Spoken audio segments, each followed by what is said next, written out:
Hello, everyone, once again. Let's see what's happening in Ukraine. It's been quite some time.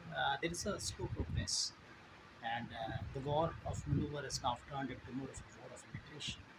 Trench warfare, tanks moving behind the barrages of RT. So there are so many things which are happening in this front, and let's have a look at what's happening as of 3rd June 2022. What's the situation? Now you can see in both the maps the situation today. Pre-invasion or pre-23rd February, this area of Luhansk and Donetsk were occupied by the separatist forces, backed by Russians. And now, after the invasion, after Russia has undergone the overall, they tried to capture Ukraine in a different manner, which was not successful. Ukrainians had organized themselves very well, and now Russia is focusing on the Donbass.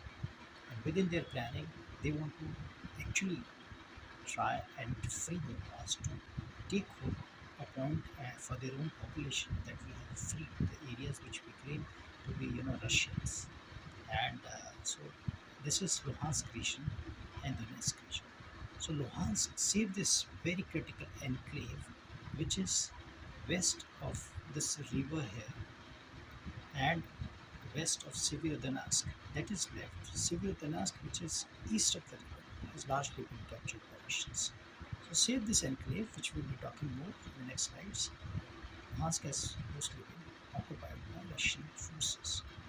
In the Donetsk, a large area is still yet to be captured.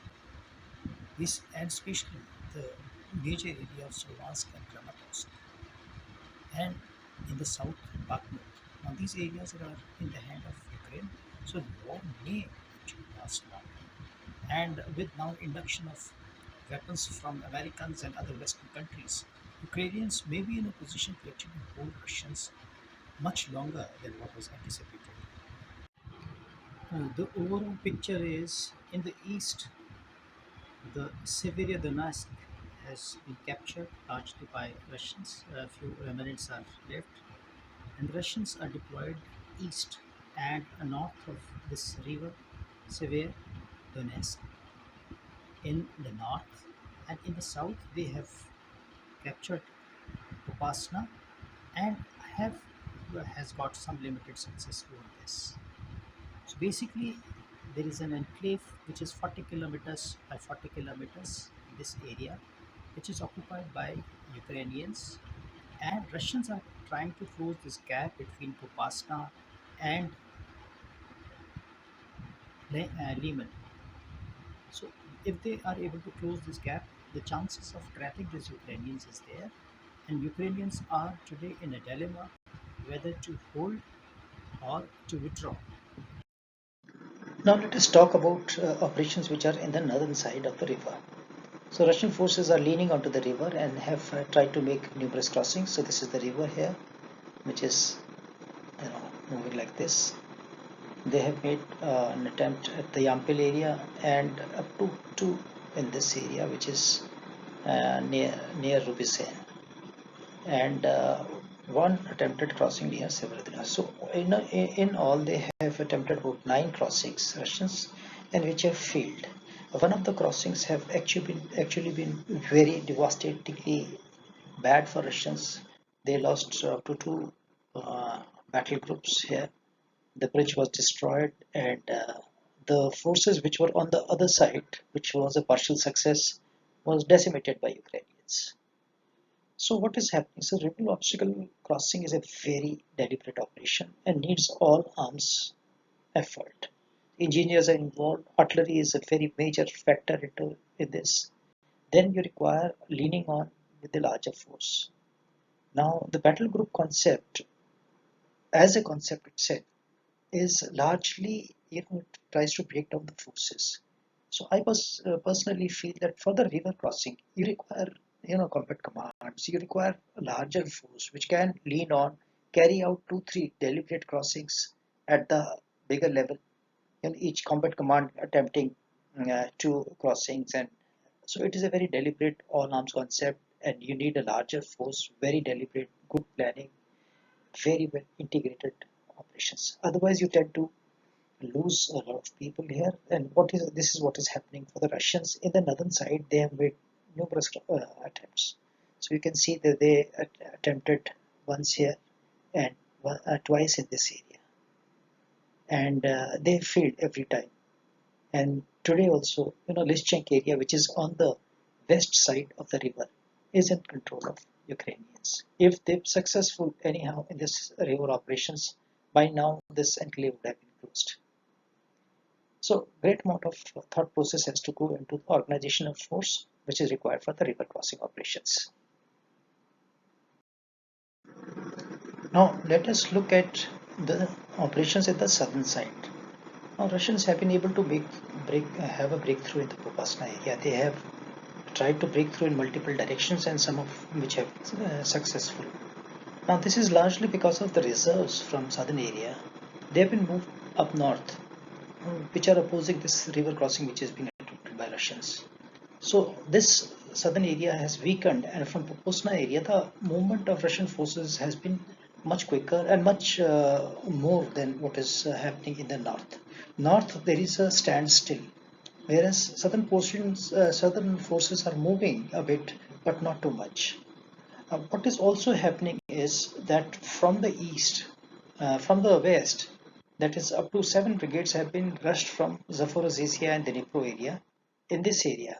So there is about 10,000 Ukrainian troops in this area now, and in case Russians are able to cut them off, then it will be very difficult. There are one axis which is available at the moment, which is going southwards from this area, and which is being used. And if this Popasna force is able to cut them off, then probably it will be very difficult for Ukrainians to actually withdraw from this area. There is a big dilemma which is there in the minds of the commanders at this moment. Now let us talk about few facets in this war which are very clearly visible. And there are debates going on as to the role and importance of these issues. One is the tank. Is the tank losing its prominence in the battlefield? Now, so there will always be a debate about relevance of a weapon system. But time and again, it has been proved that these weapon systems are very important. They require. However, the system has to undergo a change. Now, if they are vulnerable to drones, there has to be a technology which has to come into play, wherein they are able to defeat the drones. And an umbrella has to be created, an electronic umbrella or some kind of an umbrella in which drones are not effective or their top attack capability, which is now clearly visible in the battlefield, is defeated. The second issue is importance of party cannot be emphasized time and again. It is being emphasized. Russians have now taken a little initiative because of the artillery. They could not muster the kind of mm, operations which they were supposed to be doing because they were without artillery firing most of the places. They were dependent on selective missile firing. That is not enough. Very important to have RT bombardment, massive amount of RT bombardment before anything. You want to capture anything, and you are pitted against uh, you know uh, somebody who's already war hardened. A lot of people who have fought in Syria against Russians and Syrians are also participating in this war. Now these are the people who are battle hardened, against whom you have to use all kinds of professional means to achieve your aim. Now the third thing is the drones. Now drones are various format drones are being used in this war, and drones which are very smart, which is carrying the payload and the warhead to destroy a particular target. There are drones which are kamikaze, which are identifying target, mostly are anti-personnel, and they are able to actually hit the targets. Now, combination of a drone and artillery is a very potent system. The next wars will have the forward observation, all dependent on the drone systems, and the artillery will have to adopt to these modern means wherein they are able to actually hit at a faster pace. They are already doing it in this war, and all armies, professional armies all over the world, have to now devise ways and means to do these things. Another facet is relevance of battle groups and the larger force. As we have seen in this